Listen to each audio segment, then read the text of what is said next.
Hello everyone, welcome to another episode of Chal Presents Kya Haal Chaal Podcast, and this is your host and dost Apoorv Jha.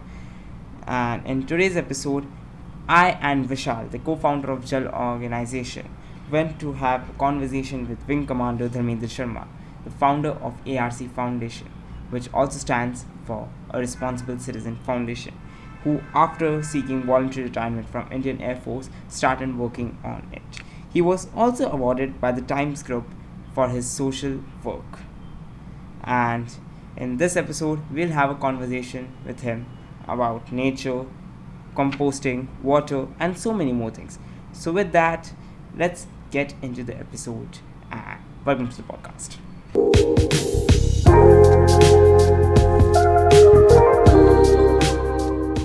So, sir, firstly, I want to know about ARC Foundation and how it all started. Uh, First of all, I'm Wing Commander Dharmendra Sharma. Yes. I'm a retired Air Force officer, and I retired in 2016 March after a career of 25 years in the Indian Air Force. I had always felt that we give lot to the country while in the armed forces, and after coming from the background of armed forces, I felt that the society needs people like us who are trained, who are experienced, and they can motivate the youth and the others to follow a lifestyle where we waste less, where we do things in the right manner, where we believe in cleanliness, hygiene, sanitation.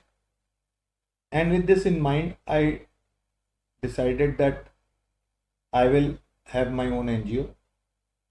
Now, to think of a name for the NGO, I thought that the best name would be a Responsible Citizen Foundation, where we would teach children, where we would make children understand what is your responsibility.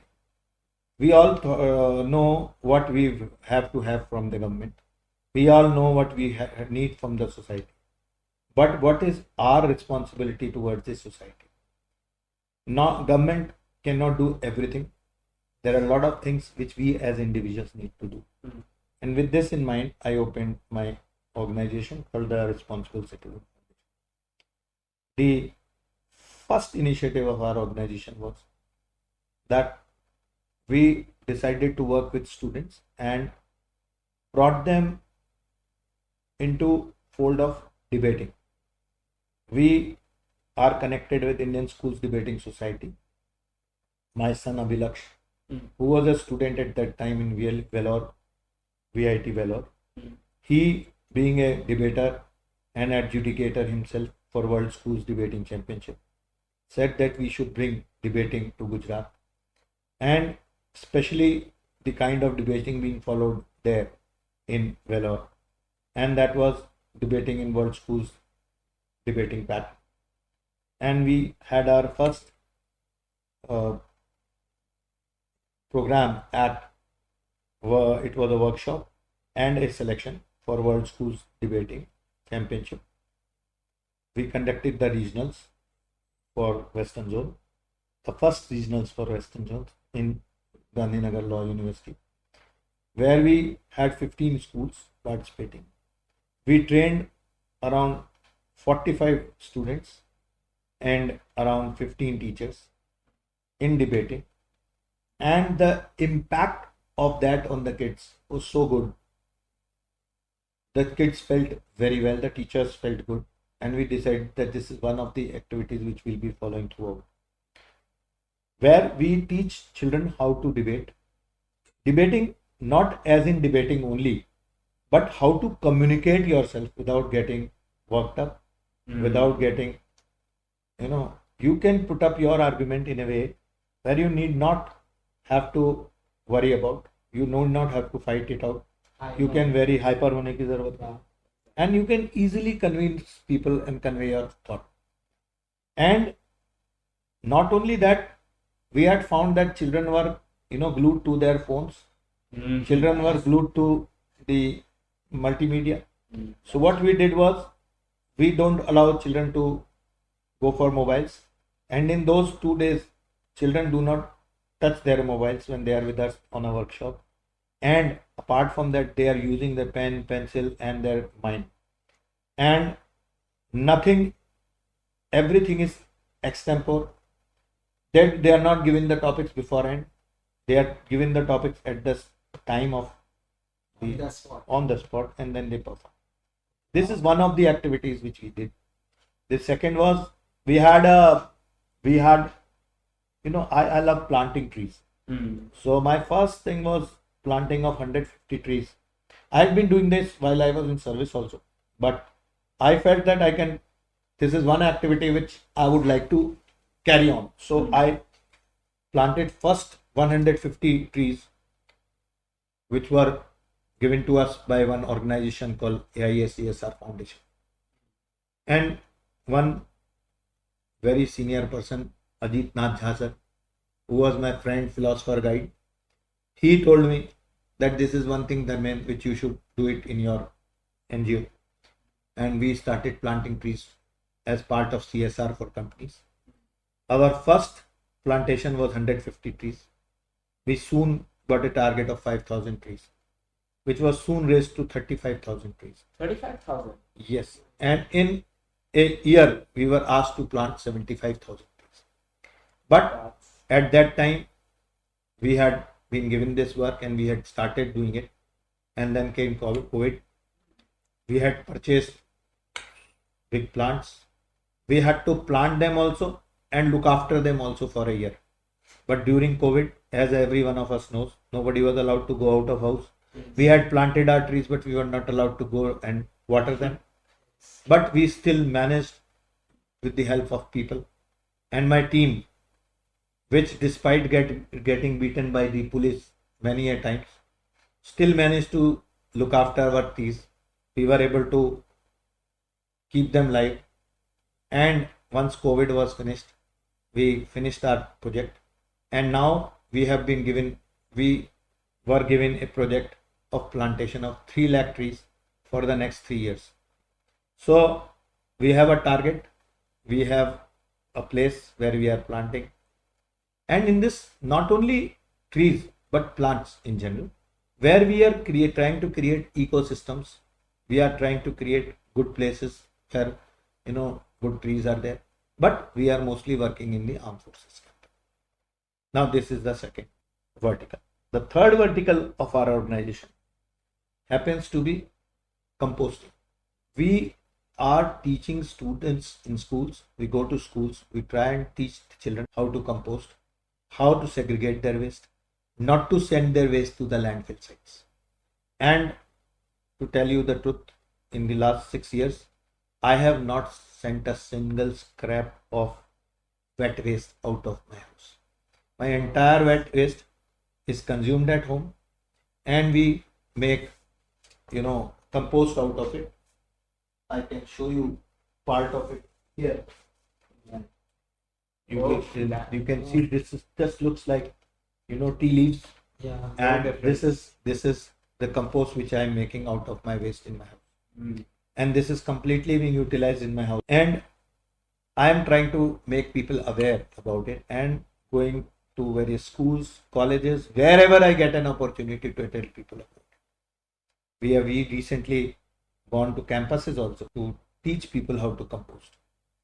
We have gone to villages. We had adopted 2 villages. One was Pratapgarh, one was Ramnagar. And now we are also taken Adalaj for some time. We went from house to house trying to teach people how to segregate their waste and compost. So this is one thing which we have been doing. Apart from that, we have, with the help of waste from an organization, we have reclaimed around 8 acres of land without any cost to anybody. Somebody's waste was utilized for somebody's place which had ravenous regions, and they were wanting to they wanted to make it better by using good sand, which they would have to purchase, where we suggested that if we could fill it with waste and then top it with good sand, we could create good spaces, and that is what we did. So these are few of our initiatives. One more initiative was where there was a village in Dehgaon district where they did not have a flour mill, and for that they were going to different places. We helped them out. We gave them a flour mill. We helped them out with money and purchased a flour mill and gave it to them. Trained them on a flour mill, and a self-help group of 10 women was given that. And today that has been run by them, and they last time I came to know was they had earned 55,000 rupees in 6 months. So these are small things which we keep doing, and there are other such initiatives. Then with water especially, we try and teach people, like in my house also, around my house also, whenever I see anybody washing the car with a pipe, I tell them not to do that. I make them realize that, use a bucket.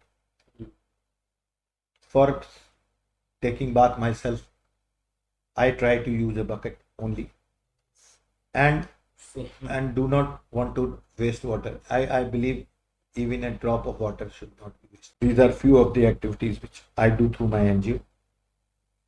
Anything else?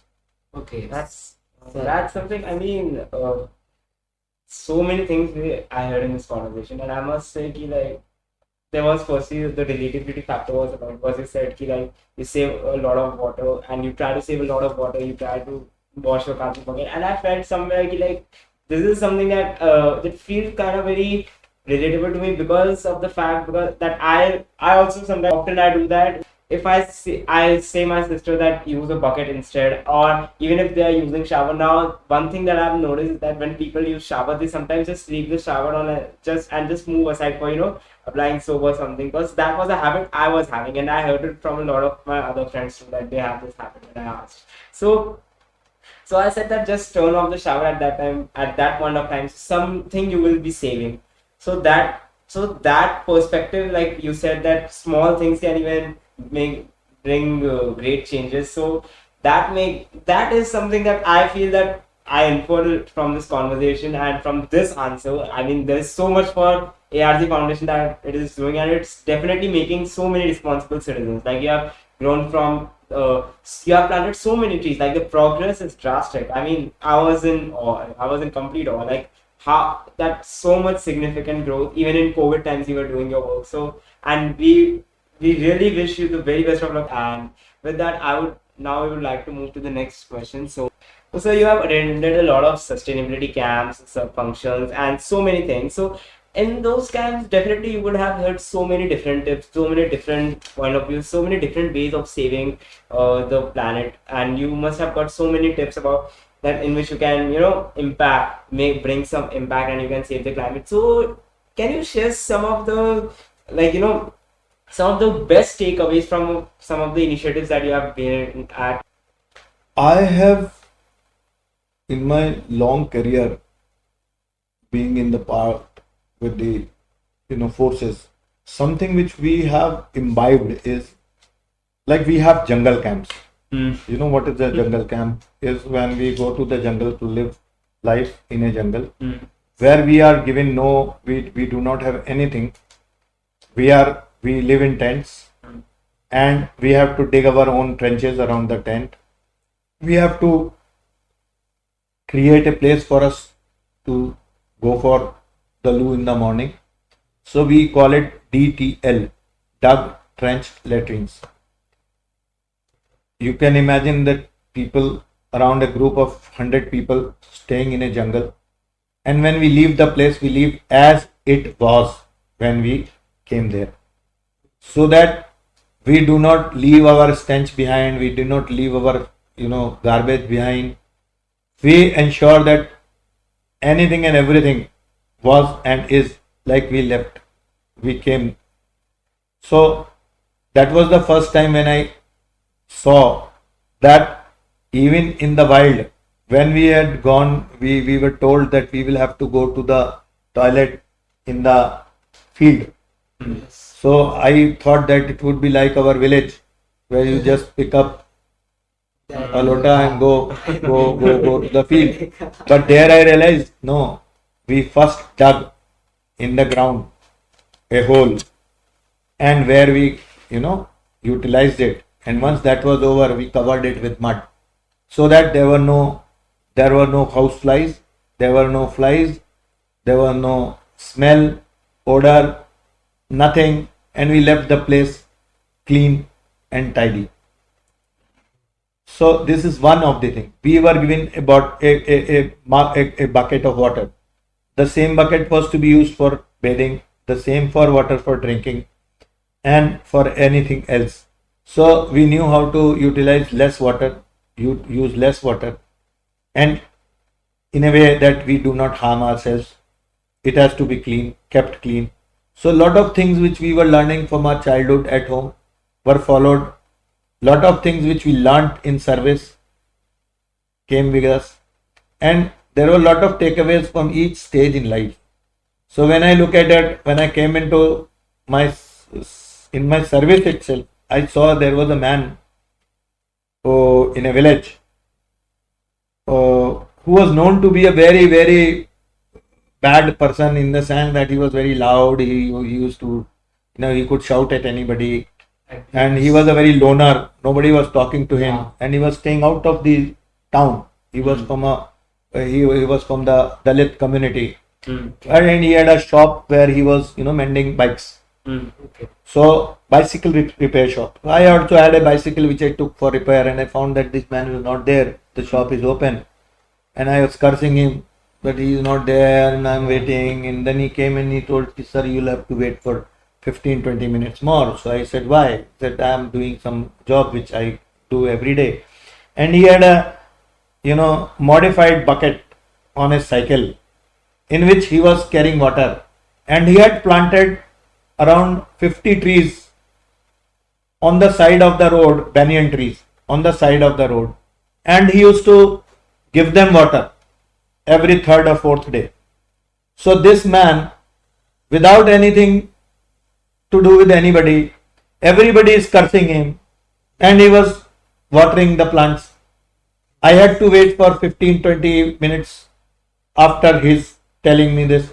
I waited, and when he came, he mended my bicycle, and I learned from that man at that stage in my life that these are things which you don't do for yourself. These are things which you must do it for others. And the happiness I got from doing these exercises is phenomenal. I just can't explain. Then comes, I meet a lot of people now after my retirement. When I was in service, we were meeting less number of people because our connect with civil life was a little less.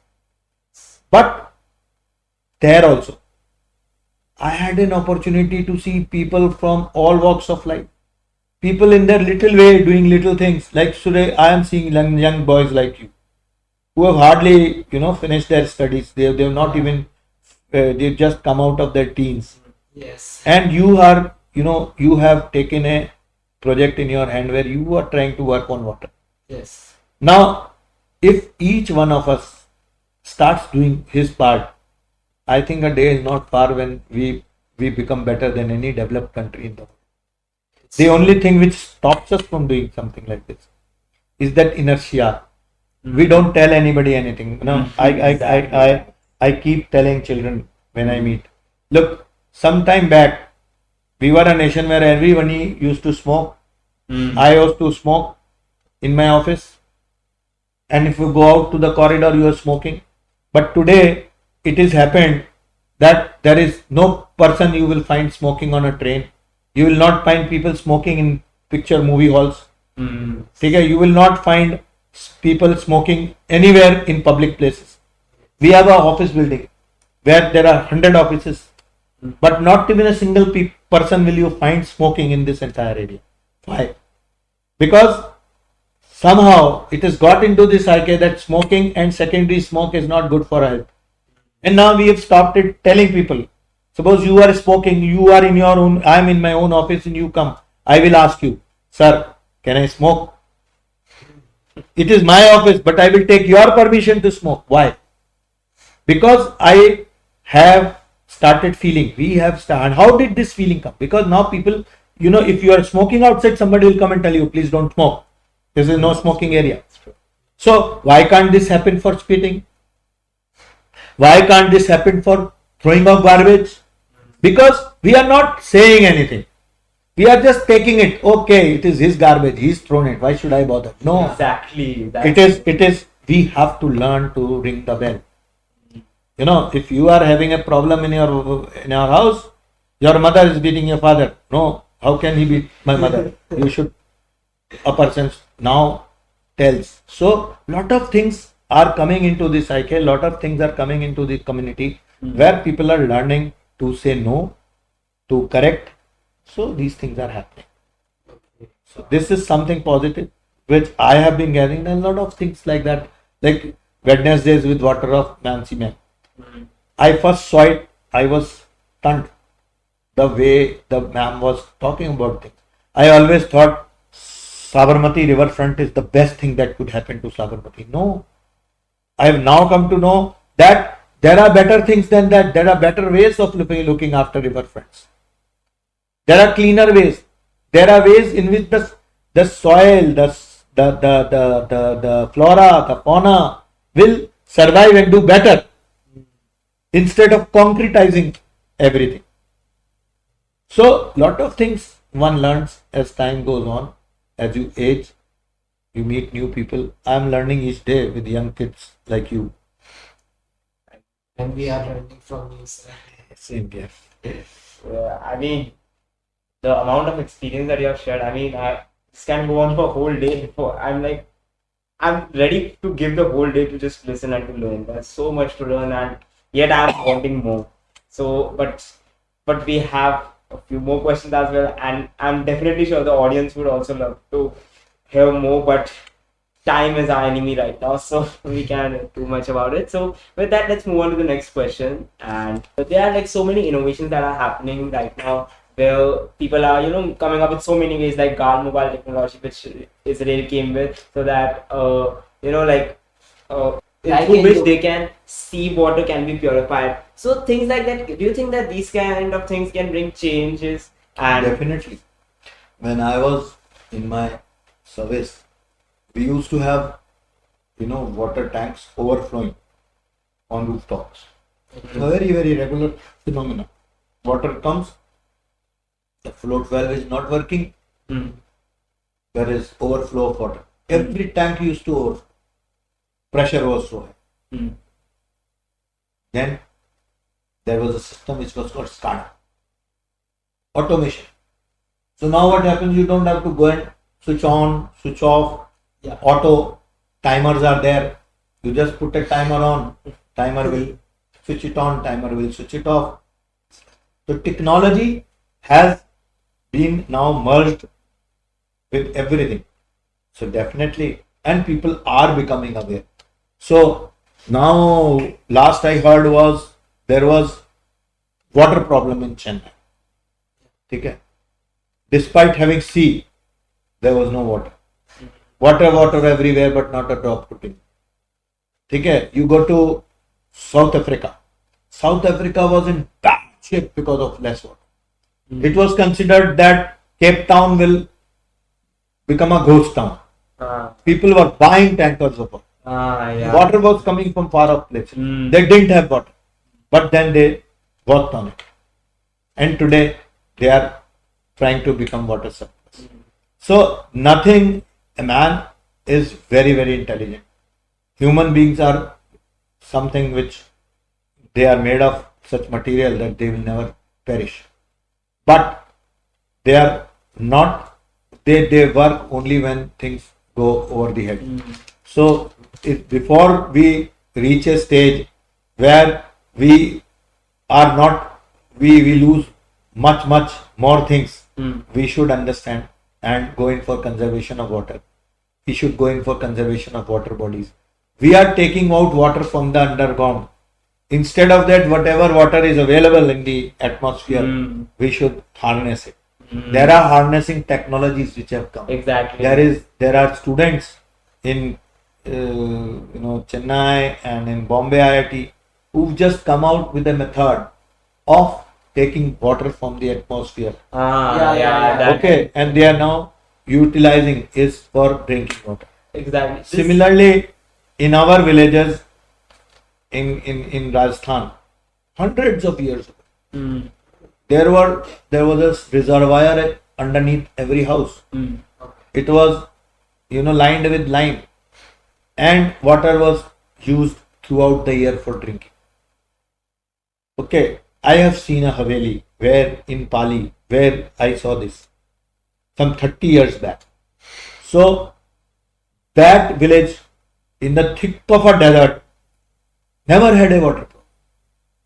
So there are people like Dr. Mr. Lakshmi Narayan Agarwal. Mm. He has started a Chauka system Mm. where he is conserving water in a way, and it has resulted in surplus water in the in the village. Mm. So I had been to Kashmir just few days back. Mm. I was saddened to see tourists going there, throwing water bottles in the river side. That's Beautiful flowing water, blue water flowing, and in that plastics there. I was stunned. I was sad. I tried to tell people there.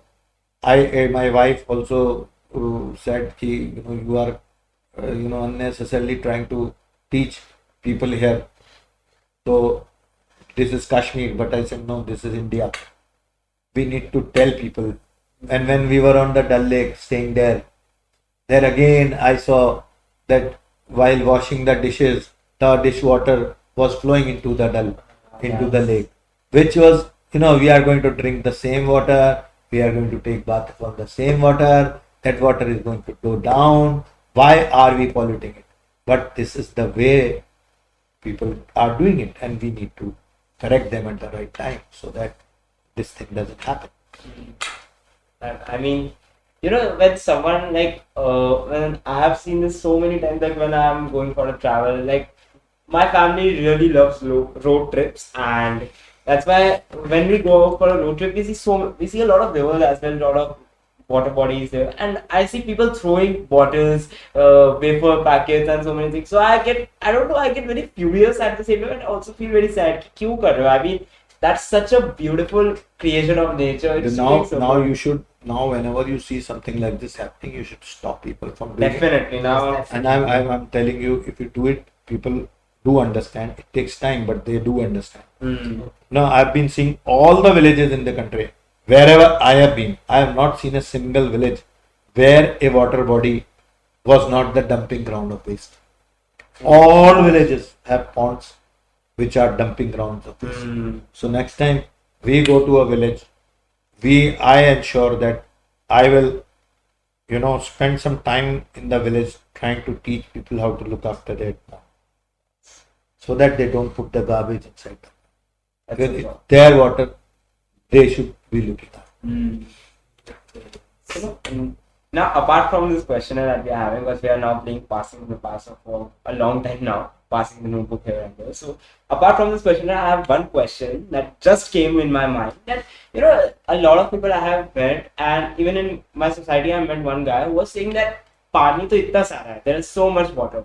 Like, you see the sea, you see the lakes, rivers, so much water is there. So why you guys are like doing this thing, let's save water, and somewhere people also forget that sea water and the fresh water, these are two different things. They think that on earth there is a lot of water, and I thought that definitely this is only for a few people, but I've seen so many people. So why do you think, like, in your perspective, why do you think that this lack of awareness is there? It's not lack of awareness which is there. It is just that these people are not directly, in the sense that they are not directly affected by this thing, because they are not having any knowledge in the right sense. They are, I would say that they are gullible people who are just not ready to understand. There are places where rainwater is scanty. There are ladies who have to go to miles and miles just to fetch a small, bucket of water. For, if you go to the, I was in Amreli district in 2000, 99, 98 and 2000. During these years there were droughts and there were no clouds used to be there, and they used just pass over our heads without rain, and it was so depressing. There was no water in the district. Water was available only one in a week, and that too for 30 minutes only. And the people there requested the collector to increase water twice a week. Okay, but they did not want the water for half an hour. They wanted 15 minutes once and 15 minutes again. Now the same people today have excess water through Narmada, and God has been kind. Rain has been falling for the last 15 years. Gujarat has been having rains. Thanks to climate change, Gujarat has benefited from it because Gujarat is having rains on a regular basis. So those same people who were living with twice a day, water twice in a week, only 15 minutes, now have water in their tap water available to them every day, and they are wasting water. So we are not, when we do not have something, we realize the value. When we see it around us, we don't realize the value. It is only the people have to understand that the groundwater which they are just taking out recklessly, every society has its bore well. They want Narmada water also, they want VMC water also, and they have water from borewell also. Okay, there is no water recycling. Every society should have water recycling facility. Their waste water should be recycled in the society itself, and that waste water should be utilized by the society. Why burden the AMC? Why burden the GMC? Yeah. But these are things which are not there at present, and I'm sure within no time they will have to be, imbibed. They will have to be taken up. Rainwater harvesting, it should be mandatory now. Exactly. Rainwater mandating should be. These are things which should be mandatory, and they will take time. But I'm sure the government have to realize that you see, water is not yours and mine only. Water is not of the rich only. A person who has got, say, a bungalow, huge bungalow with huge lawns, no problem. He can water, he should water, he should be looking after trees. But there are houses where nobody is living. It is the third house, fourth house, fifth house. No one lives in that house. But water utilized in that house is of more than 100 people. Suppose there are 10 gallons of water, and there are 10 people on earth. So all of us have one gallon each. So Dharmendra Sharma cannot utilize 90 gallons and leave 1 gallon for 9 people who are poor. No, they don't have tap in their house. What will they need water for? No, it is their water too. So this is what we need to teach. We need to understand that the water is a resource which is for everybody, and it is a limited resource. So let's understand, treat the water. Next wars will be on water in the future. Today it is oil, and in the coming years it will be water, because oil से फिर भी बच जाओगे, पानी के बिना नहीं रह सकते. That's really. There is no creation of water. Yes. I mean, even the fact that that sir just said that you realize the importance of something only when you don't have it. It's like, I guess that's very much true, because there are a lot of times when maintenance happens in society and water just goes. Let's say that goes for longer hours. Then we realize that okay, we are not having water. We have to save. Like, even if we are just there with only one bottle of water, then we try to manage it for the whole day and we save every single drop. But when the water comes, we are like, okay, fine, now we have ample amount of water, we can use it however, like in whichever way you want. And water recycling, I mean, I tried this once at home that I collected the RO. I have an RO purifier, so I collected all the wastewater and used it for a while. Worked very well, but slowly, even I'll not say that I'm the perfect person. Even I sometimes miss that. I also did miss on doing that chore. So yes, as we what I'm trying to say is that we don't have to do it every day because we are also humans. We can make mistakes, but we have to do it at least some days. Maybe You can do your bit, whenever you see a running tap, close the exactly tap. that. Whenever you should not stop drinking water. If you want to drink water, a glass, just drink the glass of water. Carry your own water bottle. Like I'm seeing you are carrying, Jacob, you are carrying your own water bottles. I carry my water bottle too. Okay. I also don't believe in buying water from outside. But then, these things will happen. Society will realize, like children like you who are now getting into the mainstream, they will teach people. We will all do our bit. And I am very positive things will be better. Yeah. Even water recycling, like when we both were in the same school till 9th standard, and Vishal, we were used to talk about water recycling, water harvesting. Like there were so many perfect diagrams in the book, and we were scared of that question that okay, no, water harvesting, that's such a long answer. But we were taught about it so well, so we are lucky for that our school did focus on this topic. But the implementation of that, like in societies, we see that when there is rain, the water is just going out like that from the pipes, and it's getting waste, like totally waste that can be used in so many things. Like even for when we do pocha of ghar, when we just sweep our house, we can just use that water because it will make any difference. You may not use that water, but even if that water is not flowing out, it is going back into the ground. But we have concretized everything. So the water flows out. So if the water goes back into the ground also, it will benefit. So that's it. It's just like your proverbs say that water can satisfy everyone's need, but cannot satisfy everyone's need. That's so true. I mean, yeah. So now moving on. I mean, now in my mind, I'm having a lot of questions, but again, we have to. Time is the enemy, Apoorv. Time is the enemy. I mean,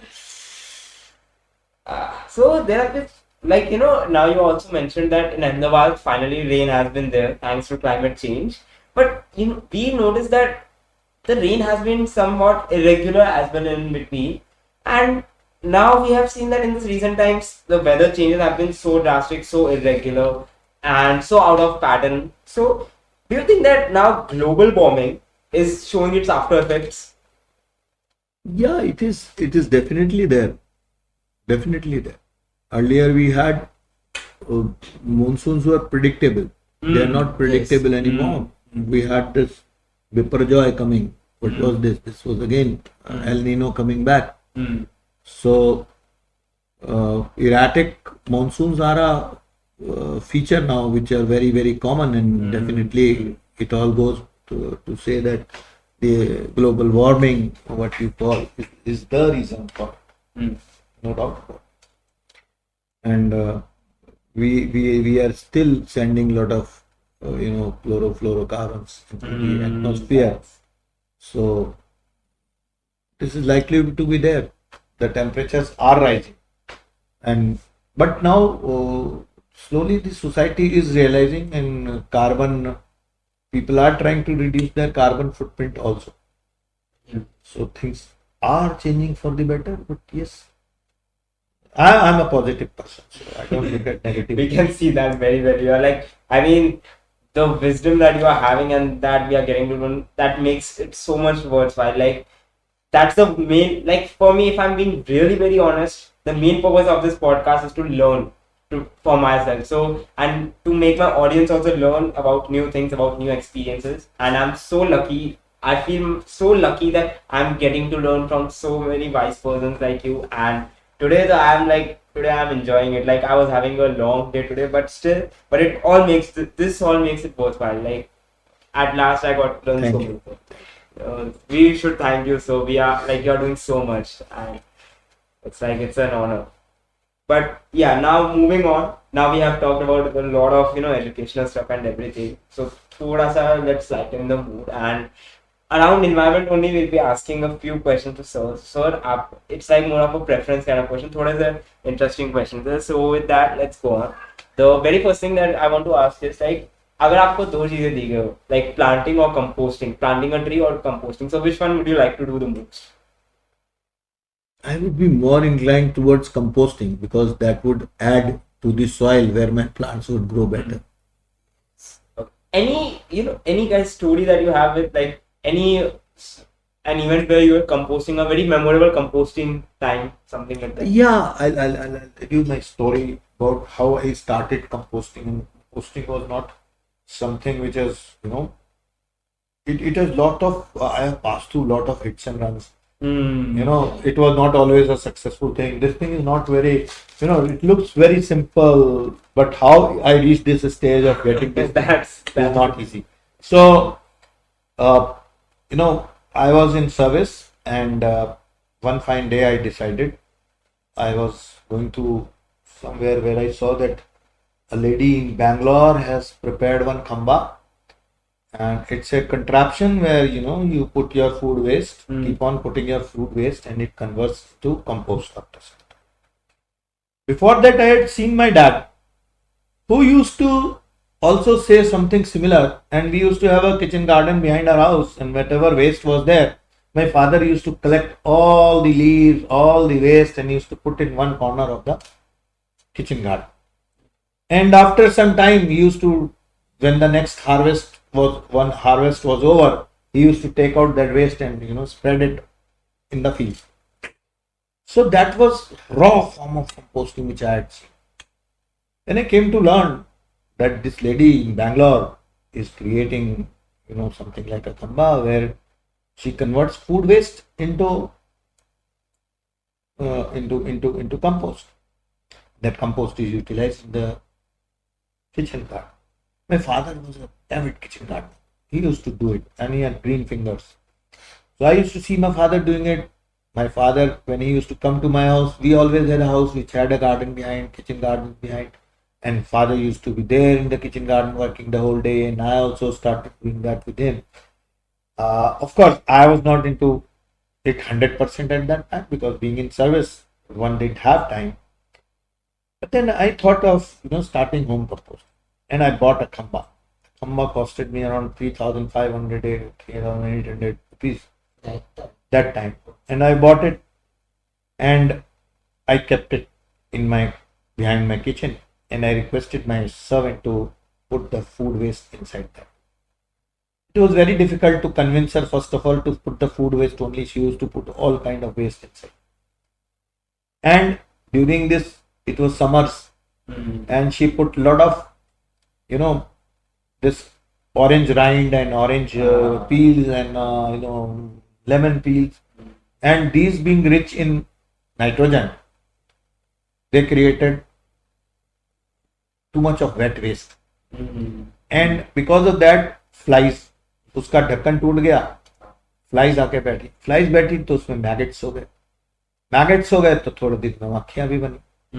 And one fine morning when my servant went to put something inside and she saw maggots, she couldn't do it anymore, and she shouted, and she came back and she told my wife, I cannot do this. This is something which I cannot do. And when I saw that waste, I was also shocked to see the maggots inside. And I didn't know what to do. So my wife told, look, I don't want my servant, because we are both working couples. My wife told me, I can't bear this sight anymore. No more bloody waste management in my house. Please, there is a vehicle which comes. Please dump all the waste in that vehicle. That vehicle will take. I said, yeah, let me try once. No, nothing doing. I can't allow my servant to run away. If she runs away, ghar will become a waste. So I don't want this. Please forget it, and I had to do away with my experimentation.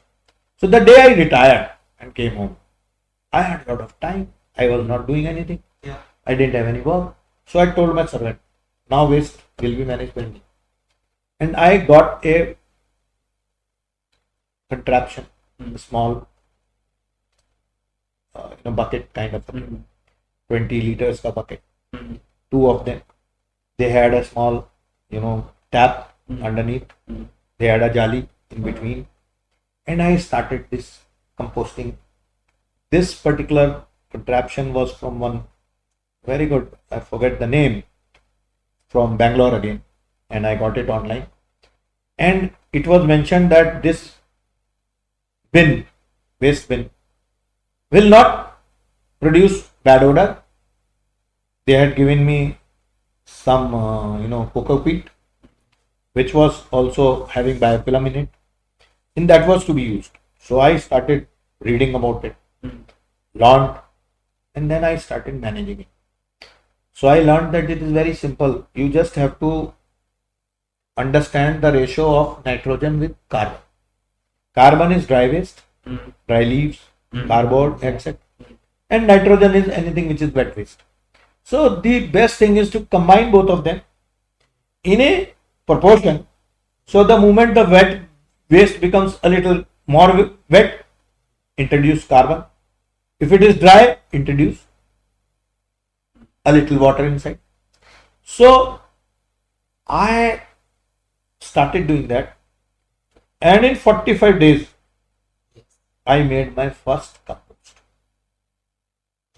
And that success in making compost and that wonderful gold which I made out of my waste, when I showed it to my wife, she became my fan. But my initial was so bad that I just couldn't know, I didn't know what hit me when my wife saw that. And I also was afraid of those worms and those maggots and flies. But once I got success, till date, I have not given my waste to the municipal corporation. So when you are asking me an interesting, this is something which I tell everyone. You have to be at it till you get the success. And still I fail many times. It's not that every time my waste comes out perfect. Sometimes it has a lot of smell inside. So I have to work on it. So I have to introduce ash inside so that the smell is less. It keeps happening. That's really great. I mean, now I guess I am excited to now try composting, but yes, we have to take care of the maggots first. Mummy ki maan padegi. So, anyways, but yeah, I'm definitely gonna try this because yeah, I have been in school also, as I said, like we were always taught this environmental topic, and composting also was there. Again, the big answer we were afraid of, but I always thought that it is something very interesting. I should try. But I was never having that much courage because I got to know that it's a very tedious process and things get very like as the maggots and everything. So I was not having the proper knowledge, and it was like I was very young at that time. I'm maybe in fifth or sixth hour. So I was not having the knowledge. But now, since I got to learn from the expert and I got to know from the expert, so I guess I'll definitely give it a try. I mean, I'll have to just now. All I need is a space. My space where I'll be just doing composting and everything. So I'm definitely gonna look into it and I'm gonna start it. Yes. I will be supporting you. You have to. You don't have a choice. Yeah. That's You are at Jal now, so you have to. yeah. Okay, so moving on. Now I want to know that which is your favorite plant? I got a lot of, all plants are my favorite. I don't have any particular plant that I'm attached to. Anything which is green is my favorite. So, you. Mine is, I also like every plant. Before I used to like, roses I used to like a lot. But now roses, these and all those flowers I used to like a lot. Just the flowers, not the plants but the flowers. But then when my father took me to Gir, and there I saw so many trees and everything, and all the plains, savannah also. So it was a very exciting experience. But there And then I also got to explore a forest, and there I saw so many trees that it's very dense. It's sometimes it gets scary, but it also gets very peaceful at some point of time. It also feels very nice. The fresh air you get. I'm like I just love that fresh air. I just want to. That's what makes that is something that makes me live more in forest and everything. But we don't get that much of chance. But yeah, definitely after my college, I'm gonna be a forest explorer. Yeah. So okay, so with that, now we are at the end of this podcast. And one thing that I would like to ask is that would you like to give any message to our audience? Uh, yeah, I would. And my thing is, I do not know what kind of audience you have. Are they all youngsters or they are oldies? Whoever it is, my own understanding is be positive and have faith in the system. And the system works because of people like us, you, me, and everyone. So if we all are aware about the problems, we will know the solutions. And the solutions are very, very simple. They are not very complex. Save water. Don't pollute. When I say don't pollute, I mean don't pollute the air. Don't pollute the soil. Don't pollute the water. And these are very, very, we have these things in our hand presently, so we don't understand the value of these things. I have, read about one person who went to the space station, and he says, even the feeling of water drops falling on your face in the rain, you will realize the value of it only when you do not have. So that man, when he was in space for 365 days, he could never feel that drop of water on his face. So, God forbid, we are in a situation where we learned the hard way. So why not, when we are happy, we have everything around us, we should learn how to utilize it in the best possible manner. Utilize each drop of water. Utilize, make world a green and a better place to live in. Not only for us, but our future generations.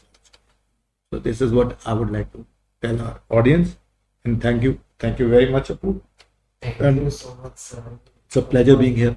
Thank you so much. This is my first time when I have been interviewed by somebody. Grateful to you both. Thank you. Thank you so much. Thank you so much, sir, for coming up on the podcast. That this is your host and host Apoorv Jha signing off.